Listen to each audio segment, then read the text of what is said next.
Kita sampai kepada materi energi kinetik rotasi. Pada semester lalu, kalian telah mempelajari tentang energi kinetik translasi pada gerak lurus.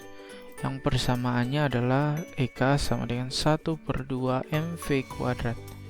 Nah, untuk energi kinetik rotasi, pasti persamaannya adalah analogi rotasinya, yaitu EK sama dengan EKR di sini ya, sama dengan 1/2 I omega kuadrat, di mana EKR adalah energi kinetik rotasi yang tentu satuannya joule, dan I adalah momen inersia satuannya kilogram meter kuadrat, dan omega tentu kecepatan sudut satuannya radian per sekon. Nah, pada suatu benda yang sedang menggelinding, contohlah ban atau drum dan lain-lain, terjadi sesuatu yang istimewa pada peristiwa menggelindingnya suatu objek. Sebenarnya terjadi dua gerak. Yang pertama adalah gerak objek secara keseluruhan maju, artinya gerak secara translasi, gerak lurus maju. Yang kedua, gerak dari objek itu sendiri, misalnya drum atau ban itu mengelilingi pusatnya. Jadi untuk kasus benda menggelinding ini terjadi perpaduan antara gerak translasi atau gerak lurus dan gerak rotasi. Pada gerak menggelinding, energi kinetik total adalah perpaduan antara energi kinetik rotasi dan energi kinetik translasi. Kita coba masukkan persamaannya. Jadi energi kinetik translasi adalah 1/2 mv kuadrat tambah energi kinetik rotasi adalah 1/2 I omega kuadrat. Perhatikan bahwa kita bisa ganti I ini dengan satu persamaannya, yaitu K kali M kali R kali kuadrat ya.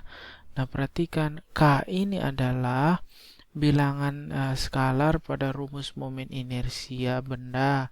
Misalnya untuk silinder pejal, K-nya adalah 1/2, makanya pada katrol kemarin kita gunakan momen inersia katrol yang kita anggap sebagai silinder pejal dengan 1/2 mr kuadrat. Maka K ini adalah konstanta yang berbeda setiap benda yang berotasi.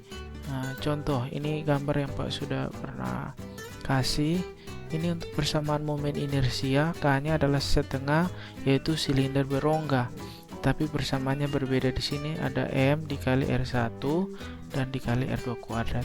Nah, untuk silinder pejal yang kemarin kita anggap katrol sama dengan silinder pejal, K-nya adalah 1/2 karena 1/2 mr kuadrat. Nah, untuk silinder tipis berongga, K-nya 1 karena persamaannya adalah I sama dengan mr kuadrat ya. Nah, contoh untuk bola pejal kalau diputar di tengah, K-nya menjadi 2/5 mr kuadrat ya. Berarti K-nya 2/5 ya. Nah, untuk bola tipis berongga kalau diputar di tengah, dia punya K menjadi 2/3. Nah, maka persamaannya 2/3 mr kuadrat. Nah, itu yang dimaksud dengan K, konstanta inersia suatu benda. Nah, perhatikan kalau kita masukkan itu, kita bisa masukkan itu ke dalam sini, maka dia jadi K mr kuadrat. Tujuan pakai K adalah supaya menjadi suatu persamaan yang umum ya. Sedangkan kita bisa ganti omega kuadrat ini karena V sama dengan omega R ya. Ini hubungan kecepatan lurus dan kecepatan sudut ya. Nah, omega itu sendiri kita balik persamaannya jadi V per R.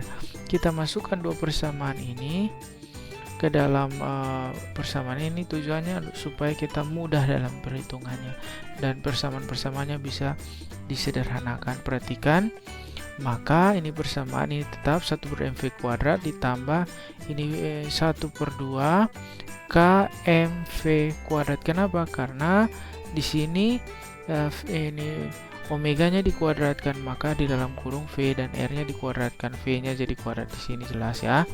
Terus R-nya dikuadratkan, nah R kuadrat, ada R kuadrat di sini, berarti bisa dicoret. Maka persamaannya jadi seperti ini. Nah, persamaan ini kita bisa tuliskan 1/2 MV kuadrat, K-nya kita kasih maju, jadi 1/2 MV kuadrat. Perhatikan, ini sudah 1/2 MV kuadrat, ini 1/2 MV kuadrat. Maka kita kasih keluar 1/2 MV kuadratnya ke depan, maka 1/2 MV kuadrat dikali 1 ditambah K. Jadi yang dikasih keluar adalah 1/2 MV kuadrat. Maka ini adalah persamaan umum yang kita bisa gunakan untuk menghitung setiap benda yang bergerak menggelinding, asalkan benda tersebut kita tahu momen inersianya, koefisien momen inersianya. Bisa saja kita silinder pejal, berarti kita kasih masuk 1/2, atau bisa saja yang kita mau gelindingkan adalah bola pejal, berarti dia punya K-nya adalah 2/5 dan seterusnya, tergantung soal ya. Nah, perhatikan dengan mengetahui bahwa EK adalah energi kinetik total, satuannya tentu joule, EKT adalah energi kinetik translasi, EKR adalah energi kinetik rotasi, M massa, V kecepatan linear, I momen inersia, dan omega adalah kecepatan sudut. Nah, persamaan ini bisa membantu kalian ingat untuk soal-soal yang sederhana. Kita sampai pada bagian contoh soal ya. Nah, sebuah silinder pejal bermassa 3 kg menggelinding tanpa selip pada bidang miring.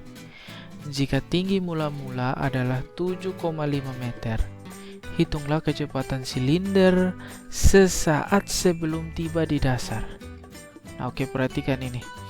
Nah, ini bentuknya seperti bola, tapi kita anggap saja dia adalah silinder pejal.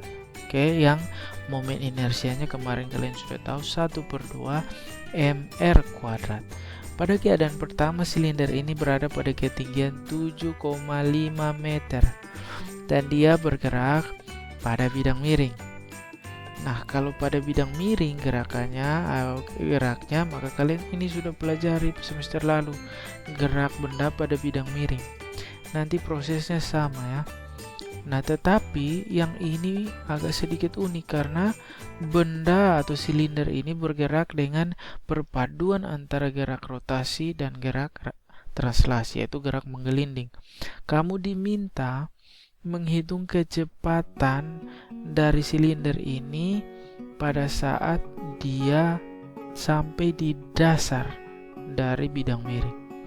Nah, coba kita buat diketahuinya, sama-sama diketahui bahwa masanya adalah 3 kg. Silinder ini dia pada keadaan awal ada pada posisi 1, dia ada pada ketinggian 7,5 meter.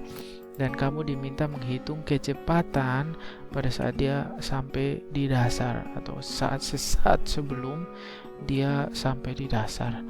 Maka kita gambarkan keadaannya supaya jelas. Ini adalah keadaan pertama saat ketinggiannya 7,5, dan ini adalah keadaan di mana sesaat sebelum dia sampai di dasar bidang miring.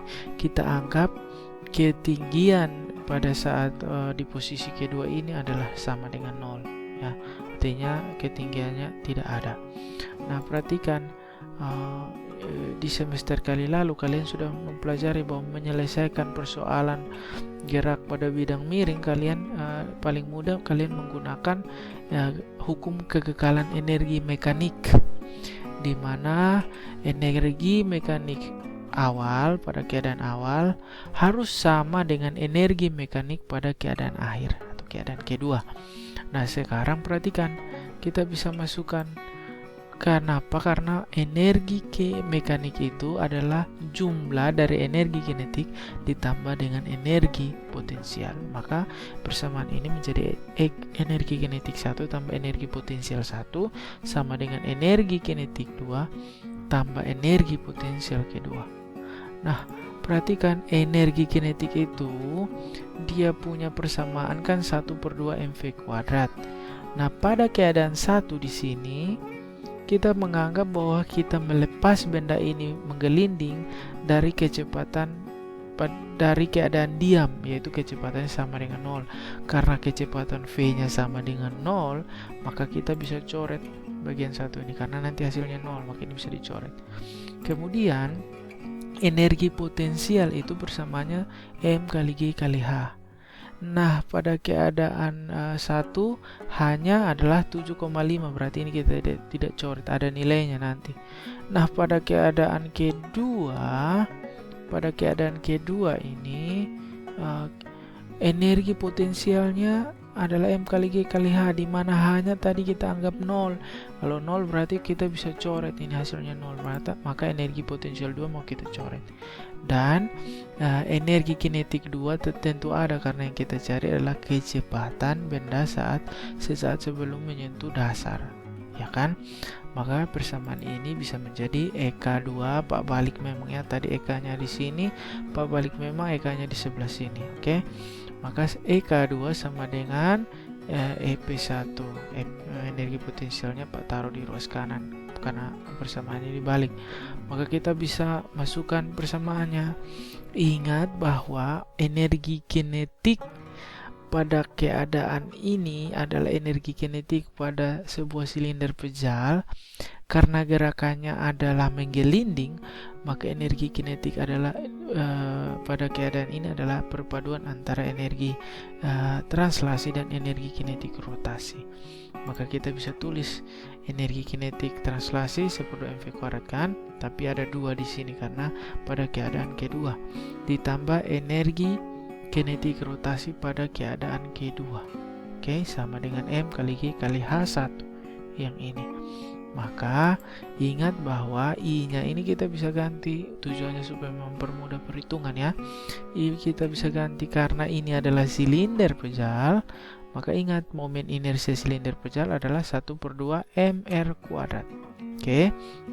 Kemudian omega ini juga kita bisa ganti sama seperti tadi, karena omega sama dengan V per R. Oke, omega kuadrat ini ya. Maka kita bisa masukkan nilainya, ini tetap 1/2 mv kuadrat ditambah 1/2, I-nya kita ganti 1/2 mr kuadrat. Omega kuadratnya, omega 2 kuadratnya bisa kita ganti V2 per R dikuadratkan. Maka V-nya menjadi kuadrat, R-nya menjadi kuadrat. Ada R kuadrat di sini, ada R kuadrat di bawah, berarti kita bisa coret. Oke. Dan perhatikan di sini ada 1/2 M. Ya, ada 1/2 M. Berarti 1/2 M ini kita bisa kasih keluar. Jadi 1/2 M kali V2 kuadrat tambah 1/2 V2. Oke. Maka lihat ada M di sini, ada M di sini, M-nya kita bisa coret ya. Maka yang ini adalah 1/2, kalau kita kasih pindah di sebelah ruas kanan dia jadi 2. Maka lihat sini, ini jadi 2, M-nya hilang tadi, 2GH, 2-nya dapat dari karena kita kasih pindah 1/2 ini ke ruas kanan. Oke. Nah, sekarang lihat ini ada 1 tambah 1/2 ini nilai V2 kuadrat kan satunya di depan kan, 1 kali V2 kuadrat, maka ada 1 di sini. 1 ditambah 1/2 atau 1 ditambah 0,5, hasilnya adalah 1,5 V2 kuadrat. Oke. 1,5 V2 kuadrat sama dengan 2 kali G kali H1. Maka kita bisa dapat nilai dari V, di mana V pada keadaan 2 adalah V sesaat sebelum dia sampai di dasar. Oke, maka V2 kuadrat sama dengan 2 yang ini kita bagi dengan 1,5 dikali G-nya kita pakai 10 dan H1-nya adalah 7,5 meter. Maka hasilnya adalah V2 kuadratnya adalah 100. Berarti kita dapat kecepatannya adalah akar 100, yaitu 10 meter per sekon. Jadi kecepatan saat dia saat sebelum dia sampai ke dasar dari bidang miring adalah 10 meter per sekon. Nah, demikianlah contoh soal dari benda menggelinding khususnya pada bidang miring ya. Terima kasih.